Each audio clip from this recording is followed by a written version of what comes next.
Bonjour, bienvenue sur Sudokanar. Dans cette vidéo, nous allons explorer encore une variante que je n'ai pas encore présentée sur cette chaîne.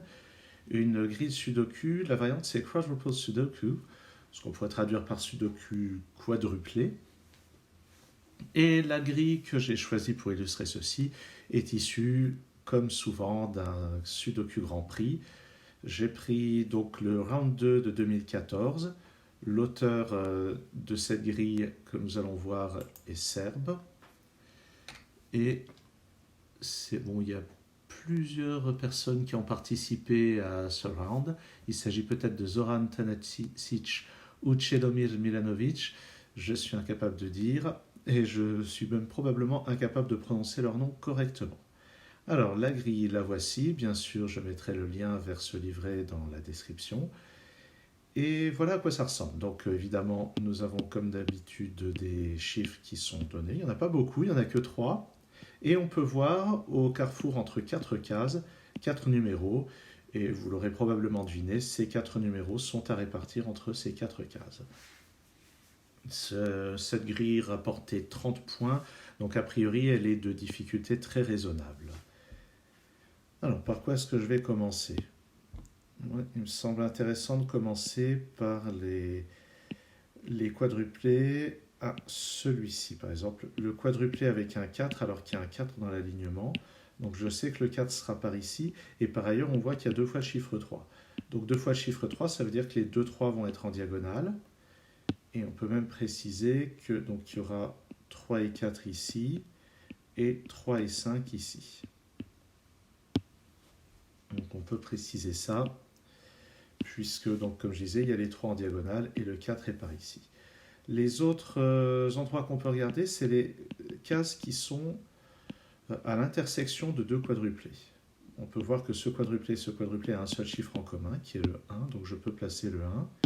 Et en fait, il y a la même chose ici. Entre ce quadruplé et celui-ci, il y a seulement le 3 en commun, ce qui va donc permettre de préciser les chiffres comme ceci.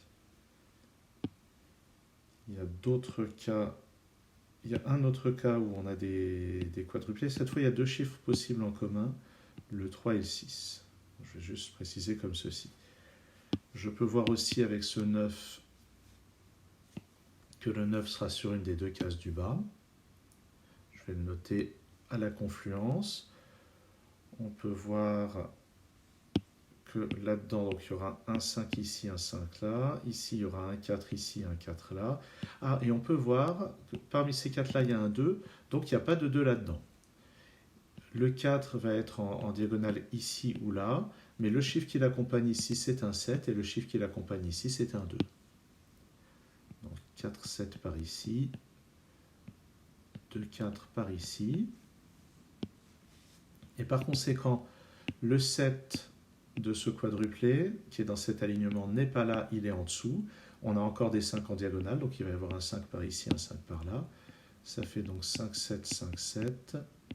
1, 5, 1 et 5. Qu'est-ce qu'on a d'autre ? Eh bien ici, est-ce que j'ai quelque chose ? Ah, ici. Le 2 ici me dit que je n'ai pas de 2 là-dedans, donc le 2 est de ce côté. Il y a un 2 et un 6 et un 7.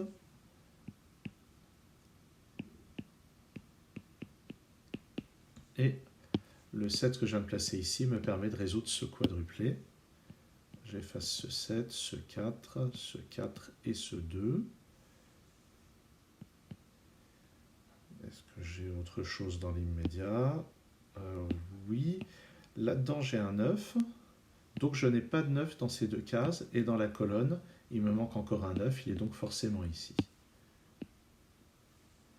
Sur ce quadruplé, il me manque 1 et 8. Et d'après ce 1, je peux les placer. Ça avance bien. Là-dedans. Je vais regarder plutôt ça. Donc là, c'est pareil, j'ai des 3 en diagonale, et puis il va y avoir un 7 d'un côté et un 8 de l'autre côté. Et d'après ce 8, et d'après ces 7, les 7 sont en bas et les 8 sont au-dessus. Donc 3 et 7 ici, 3 et 8. Je vais mettre 7 et 8, mais c'est 3 et 8 de ce côté-là. Par ailleurs, donc je sais que là j'ai des 6 en diagonale, donc j'ai forcément un 6 parmi ces deux cases. Donc je n'ai pas de 6 dans ces deux-là, le 6 de ce quadruplé est ici. Ça me permet pour compléter le quadruplé de placer 7 et 9 au-dessus, et ça me résout le quadruplé qui est là, comme ceci. Voilà, donc pour le moment je n'ai pas du tout utilisé de logique de Sudoku standard. Ah ben si, je l'ai fait quand j'étais là-dedans. Et bien justement, je viens de penser à quelque chose, cette colonne est presque remplie, il me manque juste un 1 et un 8, je vais donc pouvoir les placer là. Par ailleurs, je connais le contenu de ces 4 cases, et donc dans ce bloc 3-3, il me manque juste un 6 que je vais placer ici. Et bien justement, faisons un peu de Sudoku standard. Ce 6 et ce 6 me disent que sur ce quadruplé, c'est un 6 qui est dans cette case-là. Il me manque 2, 3 et 8 sur les 3 autres cases. Je n'ai pas l'impression de pouvoir dire quelque chose. Bon allez, je vais quand même écrire 2, 3, 8. Ça encombre un peu les cases. Mais ça sera sûrement utile à un moment d'avoir fait ça. Là-dedans, il me manque 2, 5 et 8. Ouais, je ne suis pas très renseigné pour le moment. Dans ce bloc 3-3, le 6 est forcément là. Il me manque ensuite 2 et 4. C'est forcément comme ceci en exploitant ce 4. Dans cette ligne, il me manque un 5 et un 2. D'après ce 2, c'est comme ceci. Dans le quadruplé, il me manque ici 5 et 8. Je vais donc les placer de cette manière. Dans cette colonne, il me manque un 8, et je sais d'après ça que je n'ai pas de 8 ici, donc le 8 est là. Dans la colonne en question, il me manque encore 1, 7 et 9. Et d'après le 9 qui est ici, ça va être donc 1 ou 7 ici. Ah ben, d'après cette ligne, je n'ai pas de 7 ici ni de 1, donc c'est un 9.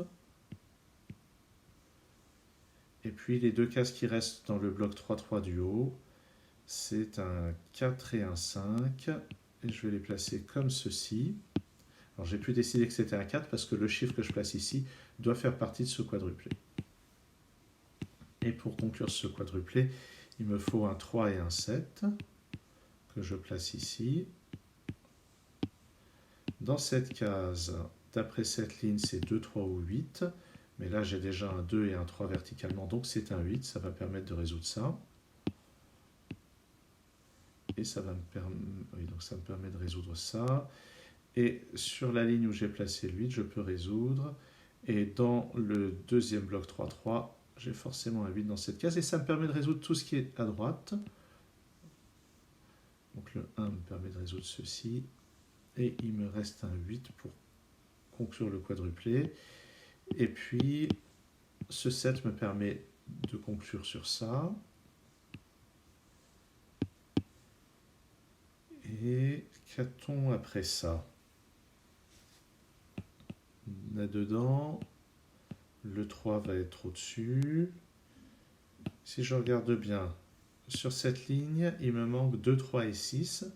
Donc le 6 va être ici, le 2 et 3 là-dedans. Et d'après le 2, je peux même faire le placement comme ceci. Les deux cases restantes, c'est un 5 et un 9. Pour le moment, je n'ai pas de quoi décider. Sur cette deuxième ligne, il me manque un 4 et un 2, ce que je peux résoudre grâce à ce 4. Ça ne me donne rien sur ça. Dans l'avant-dernier, dans cette cage peut-être, il manque 2, 7 et 9. Non, j'ai pas de quoi... Ah ben si, j'ai ce 7 ici qui me permet de le placer ici et de résoudre ça. Et certainement que le 2 et le 9 pourront être résolus à partir de ça. Donc j'ai dit 7 ici. Ce 7 me résout le 7 et le 9 du bloc du milieu. Et ça me permet de placer 9 et 2 en bas. Et ça me permet, dans la cage du haut, de résoudre le 2 et le 3. Verticalement, ici, il me manque un 5 et un 3. D'après ça, ça va être fait. Ici, il me manque un 1 et un 4. Et d'après ça, ça va être fait. Donc 1 et 4, 5 et 3. Tout s'enchaîne vraiment bien. C'est conçu pour qu'on y arrive vraiment en suivant la géométrie de la grille. Je remarque, qu'est-ce que je remarque? Dans ces deux cases, il manque un 6 et un 9. D'après lui, ça fait 6 et 9. Ça me permet de résoudre le bloc en haut à droite. Là-dedans, il me manque 1 et 8. D'après ça, c'est le 1 et le 8. Ici, ça va être 3 qui va être ici et 5. Donc 1, 8, 3, 5. Sur la sixième ligne, il me manque un 4. Dans la troisième colonne, il me manque 1 et 9. C'est donc 1 en bas, 9 au milieu. Sur la dernière ligne, il me manque un 8. Et ça va probablement tout résoudre. 8 ici, le 3 là, le 3 ici, le 7 là, le 7 ici, le 5 là, le 5 ici et le 1. Je vais faire ce 1 un peu mieux.